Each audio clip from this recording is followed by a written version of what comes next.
ఐషు ఏమైంది? జాబ్ రాలేదు స్వామి. నాన్నకేం చెప్పాలో తెలీదు. బీటెక్ అయ్యాక నాకు ఖచ్చితంగా పెళ్లి చేసేస్తారు. ఈ ఒక్క కంపెనీ ఉందా నీకు జాబ్ ఇవ్వడానికి?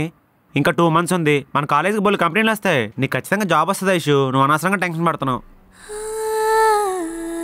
అదిగో ఇంకా అలానే ఉంటావేంటమ్మా? భయంగా ఉంది స్వామి. చేతకనాల భయపడాలి ఐషు. నువ్వు కాదు. నీకు విషయం తెలుసా? బయట జనాలు ఎన్నిసార్లు జాబ్ ఇంటర్వ్యూలు ట్రై చేస్తారో తెలుసా? ఎన్నిసార్లు రిజెక్ట్ అయినా మళ్ళీ ట్రై చేస్తుంటారు. నువ్వు ఒక్కదానికల్లా చెతికలు పడిపోయావు. ఓ పని చేయి, ఈసారి రాదు రాదు అనుకుంటూ కాకుండా ఎందుకు రాదని ట్రై చేయి. ఖచ్చితంగా జాబ్ వస్తుంది. సరేనా? ఏడోకు.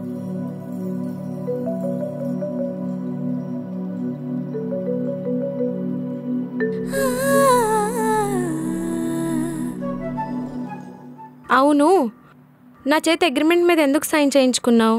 నా మీద నమ్మకం లేదా? చెప్తాను, కానీ నువ్వు ఫీల్ అవ్వకూడదు. అవ్వని చెప్పు. ఇప్పుడు అమ్మాయిలు ఒక అబ్బాయిని పెళ్లి చేసుకోవాలంటే ఏమేం చూస్తారు? మంచోడా కాదా, మంచి ఫ్యామిలీ ఉందా లేదా, సంపాదిస్తున్నాడా లేదా అని చూస్తాం. మిమ్మల్ని పోషించడానికే, మిమ్మల్ని షాపింగ్ గట్రా తిప్పడానికే సంపాదన కావాలి. మిమ్మల్ని బాగా చూసుకుని మీ మూడ్ స్వింగ్స్ని అర్థం చేసుకోవడానికి మంచితనం కావాలి. ఈ రెండిట్లో ఏది తక్కువైనా మీకు ఇంట్లోకి సపోర్ట్ కావాలి కదా, దానికి మంచి ఫ్యామిలీ కావాలి. ఇందులో ఎంతసేపు మీరు మీరు మీరు తప్పితే మేమెక్కడున్నామే? సెక్యూరిటీ మీకేనా సెక్యూరిటీ? మాకు సెక్యూరిటీ ఉండదా? ఇందాక చెప్పినట్లో ఏది సెట్ అవ్వకపోయినా డివోర్స్ అంటారు. పోనీ డివోర్స్ తీసుకుంటే తీసుకున్నారు, దానికి యాడ్ ఆన్గా భరణం. మగోడి పరిస్థితి ఎలా అయిపోయిందంటే కలిసి ఉన్నా మేమే పోషించాలి, విడిపోయినా మేమే పోషించాలన్నట్టు అయిపోయింది. అందుకే అగ్రిమెంటు. అందులో నాకు కావాల్సినంత అమౌంట్ రాసుకుంటాను. ఫర్ సపోజ్ మనం విడిపోయి స్టేజ్కి వచ్చామనుకో, ఆ భరణం ఏదో కట్ చేసుకుని ఆ బ్యాలెన్స్ అమౌంట్ ఇచ్చేది. కానీ మీరేమైనా తక్కువ? పెళ్ళైన కొత్తలో ఎంత ప్రేమగా ఉంటారు, తర్వాత పట్టించుకోవడమే మానేస్తారు. పెళ్లికి ముందు ఎంత ఆకతాయిగా తిరిగినా పెళ్ళైన తర్వాత 1,00,000 బాధ్యతలు ఒక్కొక్కటిగా వచ్చి మెడకు చుట్టుకుంటాయి. అది మీరు అర్థం చేసుకోరు. ఎంత మనకు నచ్చి మోసే బరువైనా ఎక్కడో చోట దింపక తప్పదు. నా దృష్టిలో ప్రేమ కూడా అంతే. ఇన్ని బాధ్యతల మధ్యలో తగ్గక తప్పదు. మీరెంతసేపు దింపింది చూస్తారు తప్ప ఇంతకాలం మోసాడన్నది చూడరు. సరే, నా చేత అయితే అగ్రిమెంట్ రాయించుకున్నావు. నువ్వు నన్ను మధ్యలో వదిలేసి వేరే వాళ్ళ వెనక వెళ్ళిపోవని గ్యారెంటీ ఏంటి? ఒక్కసారి చేయి పట్టుకుంటే సచ్చేటప్పుడే వదలటం, మధ్యలో వదిలేయడం రాదు. Madam, good evening madam. ఏంటి ఇలా వచ్చారు? మేడం, నాకు డౌట్. ఏం డౌట్? మార్నింగ్ మీ ఆయన చూశాను మేడం, బాగున్నాడు అని మీరు అనుకుంటున్నారు. అస్సలు బాగాలేదు. మార్నింగ్ వాట్సాప్లో ఫోటో పంపించాడు, అది కూడా 1 time వాచే. ఆడ మొహం ఒకసారి చూడటం ఎక్కువ, అందుకే 1 time వాచ్ పంపాను.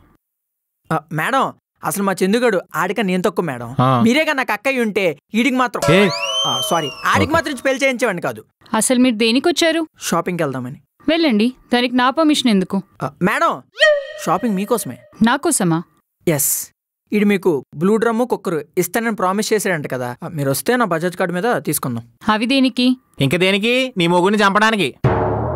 నోరు మూసుకో, చెప్పు తెగిపోద్ది చెప్తున్నా. మీరు ఈడు నోరైతే మోస్తారు కానీ ఈడు గుండెల్లో ఉన్న బొమ్మ గుండె ఇక్కడ. సారీ, ఈడు గుండెల్లో ఉన్న బొమ్మనలా మోస్తారు. అది సమాధానం చెప్పు.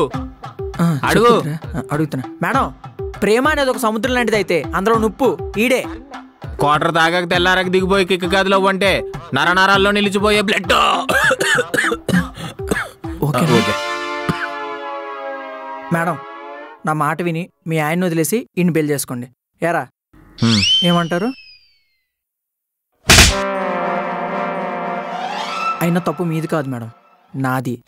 పెళ్ళికి పిలవకపోయినా వచ్చి 500 కట్టం చదివించాను చూడు. 500 రిటర్న్ ఇచ్చేస్తే చెరో క్వార్టర్ దశ పట్టుకుని పోతారా? ఎలాగో వారం అయింది కాబట్టి ఇంకో 100 కూడా కల్పించారనుకో, స్టాఫ్ కూడా కొనుక్కుంటాం.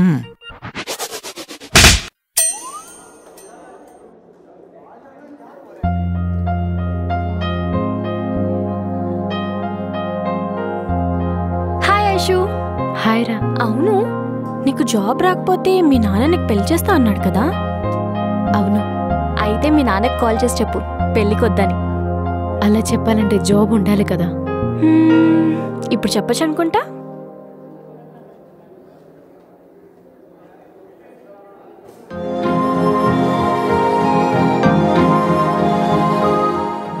వాళ్ళ ఫ్రెండ్కి ఒక స్టార్టప్ కంపెనీ ఉంది.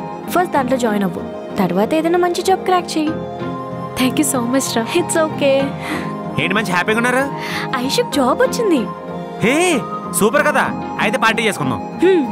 అలాగైతే లంచ్ బయట చేద్దాం. నేను అన్న పార్టీ అది కాదు, 2 mansion house fulls with stuff. ఛీ, ఎప్పుడు అదేనా?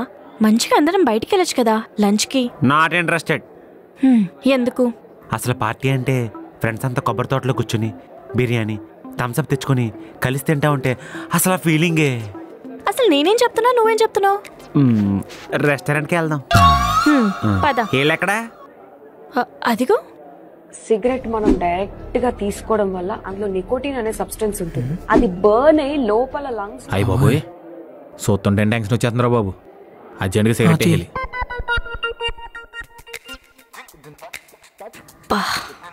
ఎందుకు ఎప్పుడు చూసినా సిగరెట్స్ మానేచ్చుగా. పొంగల్ నుంచి మానేస్తాం ఐషు. ఎరా ఇదే సేమ్ డైలాగ్ లాస్ట్ 2 years నుంచి చెప్తున్నారుగా. మరేం చేయమంటావు ఐషు? ప్రతి ఇరు పొంగల్ వస్తుంది కదా. సిగ్గులేదురా మీకు ఎదవల్లారా? ఆ సిగరెట్ వెళ్ళాయి. వేస్తారా? ఏలండి వేసండి, ఏ ఎదవకే భయపడాల్సిన అవసరం లేదు. మిమ్మల్ని రా.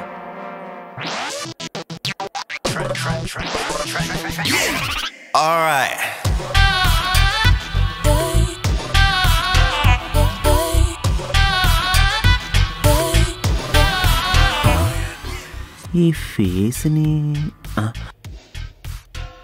పాప ఒక్కసారి ఆగమ్మా. నేను నీ కాలేజీలో ఎప్పుడు చూడలేదే. ఎవరు నువ్వు? ఏ బ్రాంచ్?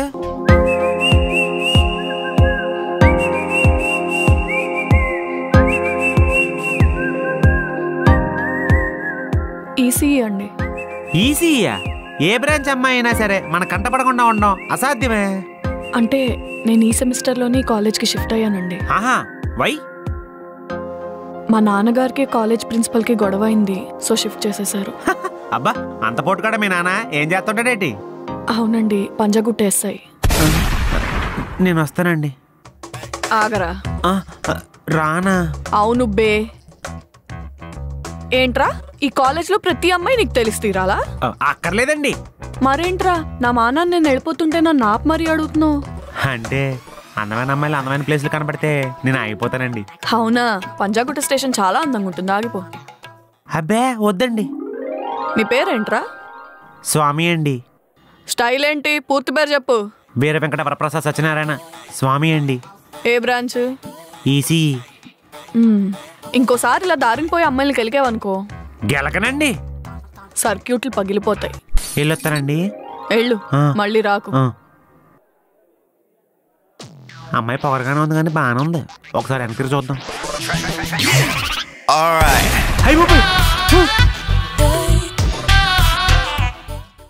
మొత్తానికి హ్యాపీగా బీటెక్ కంప్లీట్ చేసేసాం.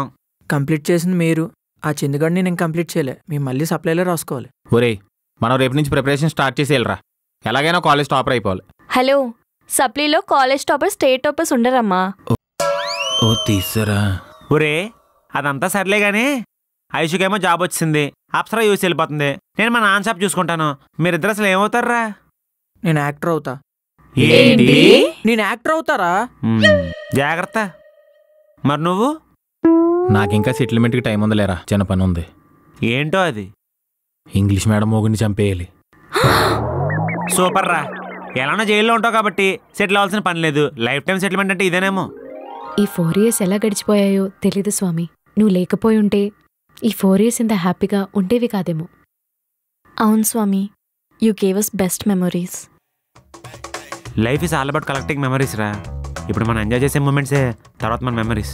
ఒరే చందు, మాత్రం కాలేజ్ అయిపోయింది కదా అని చెప్పి కాల్ చేయడం మానేకండి. అప్పుడప్పుడు కలుస్తూ ఉండండి. మార్నింగ్ నేను పంపించిన రీల్ చూసావా? లేదు. నేను పంపించిన రీలే చూడట్లేదు, ఇంక ఫోన్ ఏం లిఫ్ట్ చేస్తావులే. ఆర్థిక పరిస్థితి బాగోలేక ఆగిపోయాను కానీ నువ్వు పంపించిన రీల్స్ చూడలేక ఓ నేలకేసి కొట్టేద్దాం అనుకున్నాను. పనికి మనీ.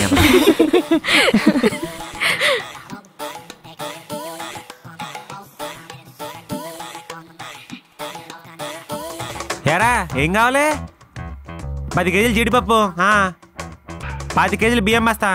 ఇంకా బాబు ఆగు, లాక్నే వస్తున్నాను. ఏం లాగేస్తున్నావు? ఎన్ని కావాలి? మొత్తం దండంతా ఇచ్చే బ్రో. నువ్వు నా టైప్ ఏంటి? ఏంట అయ్య బాబాయ్, వీళ్ళిద్దరంటే పెట్టుబడి చదువుకుని వచ్చారా?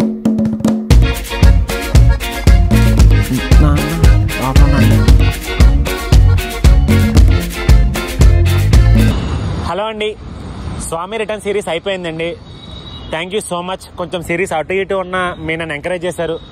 తప్పులు ఏమైనా చేస్తుంటే నన్ను క్షమించండి, రియలీ సారీ. అలాగే అయిపోయిందా? చెయ్యండి ఇంకొంచెం స్వామి భజన. వచ్చావు కదా, చెప్పు. 1 year అయింది నాతో సిరీస్ చేసే ఉద్దేశం ఉందా లేదా? ఉంది కాబట్టి ఈ ఎపిసోడ్ లో పెట్టాను, చెప్పాలకి. సో అది guys, we're coming back with brand new series. దేని సీక్వెల్, ప్రీక్వెల్, పార్ట్ 1, పార్ట్ 2 కాదు, ఒక ఫ్రెష్ సిరీస్, ఫ్రెష్ జానర్ తో మేము ముందుకు వస్తున్నాము. Please support and ఎంకరేజర్స్. ఇంకేం చెప్తారా? Please subscribe to Infinitum theatre. మామూలుగా ఉండదు ఈసారి. Next series అద్దరిపోద్ది. యాక్చువల్లీ రండి, అప్పుడే స్టార్ట్ అయిపోయిందండి. వస్తానే, బాయ్.